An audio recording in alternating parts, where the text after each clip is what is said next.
السلام علیکم dear friends, welcome to the channel جو کہ ہے ایپیسوڈک ناول سٹوریز۔ چاہوں گا میں تجھے ہر دم تو میری زندگی، اس کو لکھا ہے ریت شاہ نے اور اس کے قسط نمبر ہے 1۔ کیا میں اندر آ جاؤں؟ اس کی خوبصورت سیکرٹری نے دروازے پر کھڑے ہو کر اجازت مانگی۔ آئیں مس لیلا، اس نے مصروف انداز میں جواب دیا، اور لیلا اس کی زبان سے اپنا نام سن کر خوش ہو گئی۔ آج صبح 10 بجے مسٹر احد کے ساتھ آپ کی میٹنگ ہے۔ وہ صرف آپ کو اپنے نئے ایڈ میں کاسٹ کرنا چاہتے ہیں، اسی سلسلے میں آپ سے ملاقات کرنا چاہتے ہیں۔ تو آپ کی مام، میرا مطلب ہے مس تانیہ نے آپ کے ساتھ ان کی میٹنگ فکس کر دی ہے، جبکہ امریکہ میں آپ کے گھر بھی کمپلیٹ کر دیا گیا ہے۔ اس کی تصویریں بھی آ چکی ہیں، آپ چیک کر سکتے ہیں، اس نے لیپ ٹاپ کی طرف اشارہ کرتے ہوئے کہا۔ اور سر، یہ فائنل مس تانیہ نے آپ کی طرف بھجوائی ہیں۔ وہ چاہتی ہیں کہ آپ کی اسکرپٹ پڑھ کر یہ فلم سائن کر دیں۔ کہنے کو ہادی ہاشم کے پاس فلم انڈسٹری میں بنا بنایا ہوا بیک گراؤنڈ موجود تھا، لیکن پھر بھی اپنی محنت اور دل سے لگی اس نے 6 سال میں اپنا بڑا نام بنا لیا تھا۔ اس نے فلموں میں آنے کے لیے دھکے نہ کھائے تھے اور نہ ہی بہت زیادہ پاپڑ بیلے تھے، بلکہ فلم انڈسٹری میں لانے کے لیے اس کی ماں نے اس کے ترلے کیے تھے، کیونکہ وہ عورت اس سے اس کے باپ دادا سے الگ کرنا چاہتی تھی۔ وہ نہیں چاہتی تھی کہ یہ ان لوگوں کے ساتھ کوئی بھی تعلق قائم کرے، لیکن ہادی اپنے ماں باپ دونوں سے ہی بہت محبت کرتا تھا۔ وہ ان دونوں کے ساتھ رہنا چاہتا تھا۔ ہادی صرف 6 ماہ کا تھا جب اس کے ماں باپ کا طلاق ہو گیا۔ تانیہ ایک بہت بڑی فلم ڈائریکٹر تھی اور اس نے اپنی مرضی سے عادل ہاشم کے ساتھ شادی کی تھی، لیکن ان کے گھر کے سربراہ یعنی بابا صاحب نے ان کو فلم انڈسٹری میں جانے کی اجازت نہیں دی تھی۔ ان کا کہنا تھا کہ فلم انڈسٹری ایک گندی جگہ ہے اور یہاں غلط طریقے سے ہی اپنا کام نکلوایا جا سکتا ہے، اور وہ فلم انڈسٹری سے تعلق رکھنے والی کسی بھی لڑکی کو اپنے گھر کی بہو نہیں بنائیں گے اور نہ ہی اپنے گھر میں کسی کو اس گندی جگہ پر قدم رکھنے دیں گے۔ ہادی ابھی چند دن کا ہی تھا کہ ایک دن بابا صاحب کو ہارٹ اٹیک ہوا، جس کی وجہ سے عادل ہاشم گھر واپس آ گئے۔ بابا صاحب نے انہیں محبتوں اور پرورشوں کا واسطہ دے دے کر تانیہ کو عادل سے طلاق دلوا دی۔ ان کے صرف 2 ہی بیٹے اور 1 ہی بیٹی تھی۔ بڑا بیٹا عادل، جن کی پہلی شادی تانیہ سے ہوئی تھی، ان میں سے 1 بیٹا تھا ہادی، جبکہ دوسری شادی سے انہیں کوئی اولاد نہیں ہوئی۔ ہادی چند ماہ ہی کا تھا جب انہوں نے تانیہ پہ کیس کروا دیا تھا، لیکن ہادی کے چھوٹا ہونے کی وجہ سے اسے ماں کے حوالے کر دیا گیا۔ عادل کو ہادی سے ملنے کی اجازت صرف ہفتے میں 1 دن کی تھی۔ تانیہ ایک مصروف ڈائریکٹر ہونے کی وجہ سے ہادی کو زیادہ وقت نہیں دے پاتی تھی، لیکن عادل جب ہفتے میں 1 بار اسے اپنے ساتھ لینے آتا تھا تو سب اس سے بہت محبت سے پیش آتے۔ ہادی کا دل چاہتا کہ وہ اپنے دادا کے گھر ہی رہ جائے۔ عادل کی بیوی رشیدہ ایک بہت اچھی عورت تھی، لیکن افسوس وہ کبھی ماں نہیں بن سکی، اس لیے ہادی جب بھی ان لوگوں سے ملنے آتا تو وہ ہادی کو اپنے بچے سے کم نہ سمجھتی۔ ہادی انہیں امی کہہ کر پکارتا تھا، جبکہ تانیہ کو وہ موم بلاتا تھا۔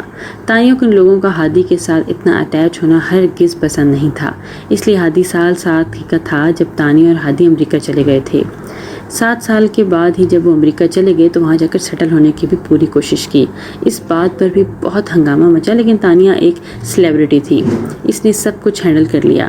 15 سال کی عمر میں ہادی واپس پاکستان آیا اور ایک بار پھر سے کیس چل پڑا۔ اس پر جب ہادی سے پوچھا گیا کہ وہ ماں باپ میں سے کس کے ساتھ رہنا چاہتا ہے تو اس کا جواب تھا کہ وہ دونوں کے ساتھ رہنا چاہتا ہے۔ اس کے بیان کی بنا پر ہادی کو 1 ہفتہ ماں کی طرف اور دوسرے ہفتے باپ کی طرف بھیجا گیا۔ بابا صاحب کے دوسرے بیٹے بلال کی 2 بیٹیاں تھیں، بڑی بیٹی حورین، اس سے 4 سال چھوٹی ہانیہ، جبکہ ان کے پھپھو سکینہ کی 1 بیٹی اور 1 بیٹا تھا۔ اس طرح ہادی ہاشم جو ہے ہاشم خاندان کا اکلوتا وارث بن گیا۔ 15 سال کی عمر میں جب ہادی پہلی بار اپنے دادا کے گھر آیا تو 6 سال کی ایک چھوٹی سی پری آئی ہیٹ یو کہہ کر اس کا ویلکم کیا۔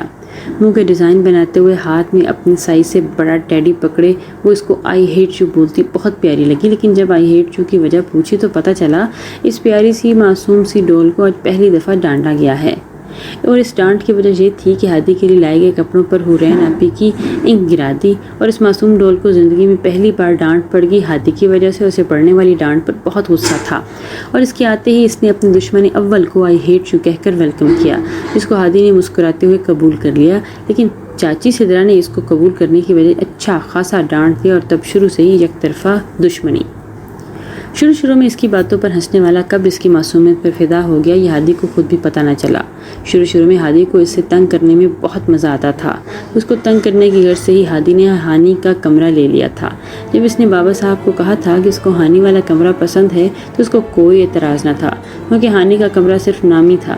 وہ خود اپنے ماما بابا کے روم میں سوتی تھی، لیکن اس بات سے ہانی کو بہت غصہ آیا، کیونکہ اس کے کمرے میں اس کے بہت سارے دوست یعنی ٹیڈی بیئرز تھے جن کو بے گھر کر دیا گیا تھا۔ بس اسی غصے کی وجہ سے ہانی نے ہادی کو بیٹ اٹھا کر مارا، جو ہادی کو لگا تو نہیں لیکن ہانی کے منہ پر بابا صاحب کے ہاتھ سے تھپڑ ضرور پڑ گیا۔ بس اس کے بعد ہانی کی جب سے ہادی سے ملاقات ہوئی اس کے منہ سے یہی 3 الفاظ نکلتے تھے اور ہادی کی محبت یہ 3 لفظ سن کر بڑھتی چلی گئی۔ ہادی کو ایکٹر بننے میں کوئی خاص انٹرسٹ نہیں تھا، لیکن اپنی ماں کے آنسو دیکھ کر اس نے یہ فیصلہ کیا تھا۔ تانیہ ہر حال میں ہادی کو ہاشم خاندان سے دور رکھنا چاہتی تھی، لیکن اب یہ ناممکن ہے کیونکہ اپنی دلی وابستگی کے بارے میں وہ اپنی ماں سے شیئر کر چکا تھا۔ لیکن وہ یہ بھی جانتی تھی کہ ہادی سے 9 سال چھوٹی لڑکی کا ہادی کے ہاتھ میں کبھی نہیں تھمایا جائے گا، اس لیے اس معاملے میں بالکل بے فکر ہو چکی تھی۔ وہ ہادی کو بالکل فارغ نہ بیٹھنے دیتی، کبھی فلم تو کبھی ڈرامہ تو کبھی ٹی وی ایڈز، جس کی وجہ سے ہادی کو اکثر ہی ملک سے باہر رہنا پڑتا۔ بابا صاحب پہلے تو ہادی کے فلم انڈسٹری میں ہونے کے بہت خلاف تھے، لیکن نہ جانے کیوں ہادی کے معاملے میں ان کا دل بہت نرم تھا، اس لیے انہوں نے ہادی کو ایکٹنگ کی بھی اجازت دے دی۔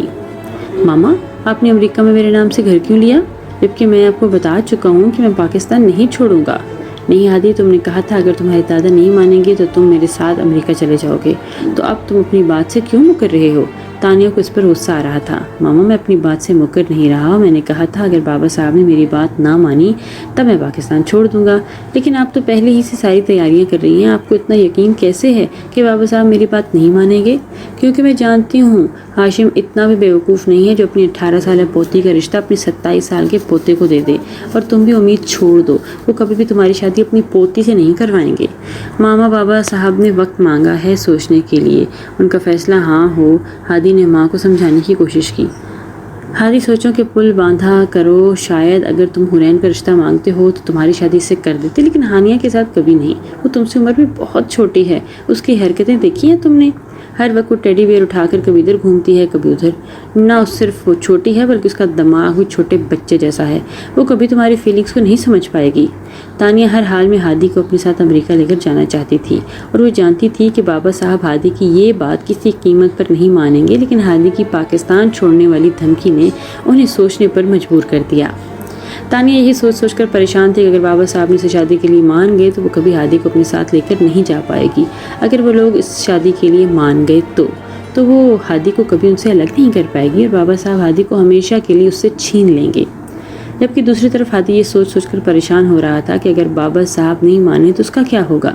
اس کی ماں کبھی یہ بات سمجھ نہیں سکتی کہ وہ چھوٹی سی لڑکی جو ایک ٹیڈی بیئر باہوں میں پھر کر ادھر سے ادھر گھومتی ہے وہ اس کی جان ہے، اس کے بغیر جینے کے بارے میں ہادی نے کبھی سوچا بھی نہیں ہے۔ ہادی اپنی ماں کو یہ بات کبھی نہیں سمجھا سکتا کہ وہ لڑکی اس کے لیے کتنی ضروری ہے۔ وہ نہیں سمجھ پا رہا تھا کہ اپنی ماں کو کیسے یہ بات سمجھائے کہ ہادی نے جب سے ہوش سنبھالا ہے اسے اپنے لیے ہی سوچا ہے۔